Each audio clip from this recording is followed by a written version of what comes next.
Hi you guys, it's Pepsi coming to you with another freaking video, and today I will be showing you how to make beef roast. What you see in front of you is some clean roast, washed it off, and I also cut little pockets up in the meat. Now the reason why I cut pockets up in the meat because I pour soy sauce on top of it, and I want it to penetrate through the meat so the meat can be tender.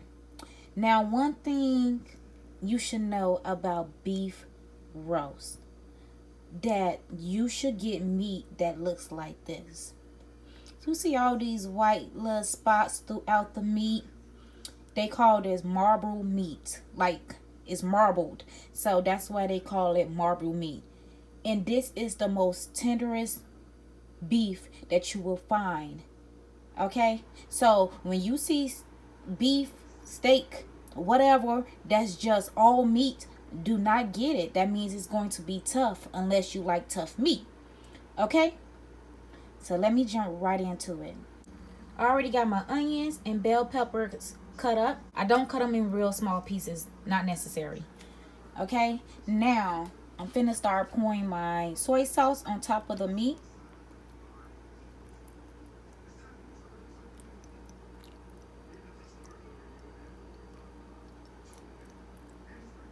And I also cut slits on the other side of it too.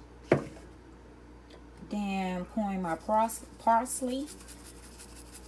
Not necessary, but I like it up in it. You know, give it some kind of color.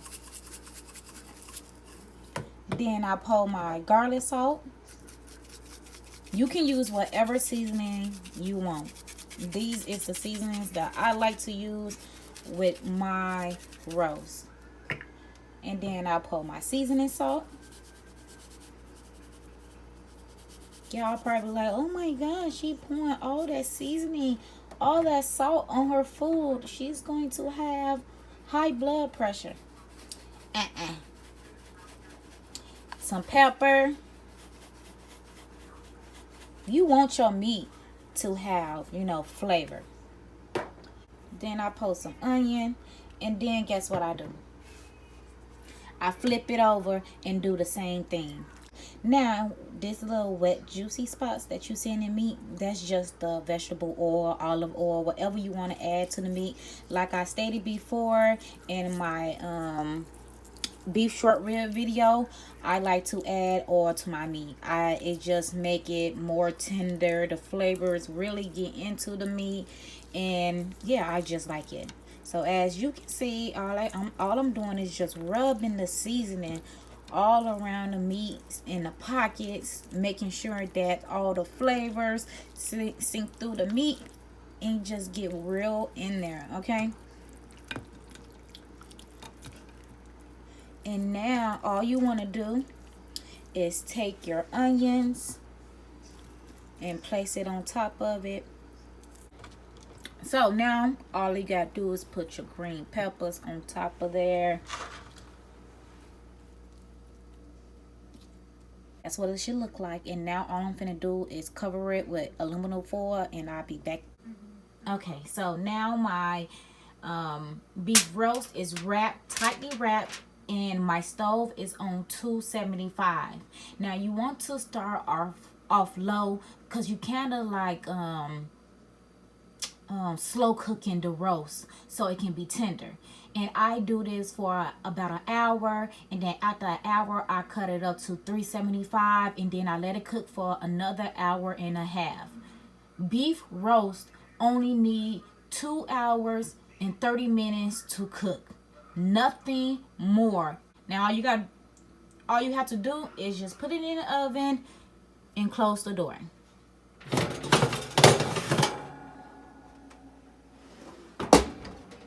Okay, so I just now took it out the oven exactly at 2 hours. And you see how it got some juice at the bottom, some fat at the bottom, all that goodness and flavor.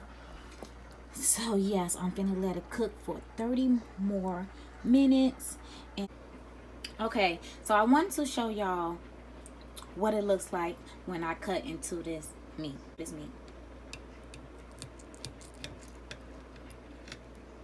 Y'all see that? Soft and tender. Okay, you guys, I am back and this is the finished product. Y'all see how juicy this meat is? That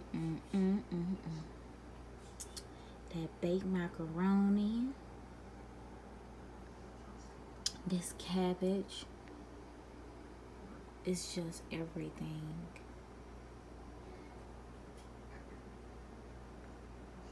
If you give this recipe a try, please let me know in the comments below how it turned out. Until then, peace out, you guys.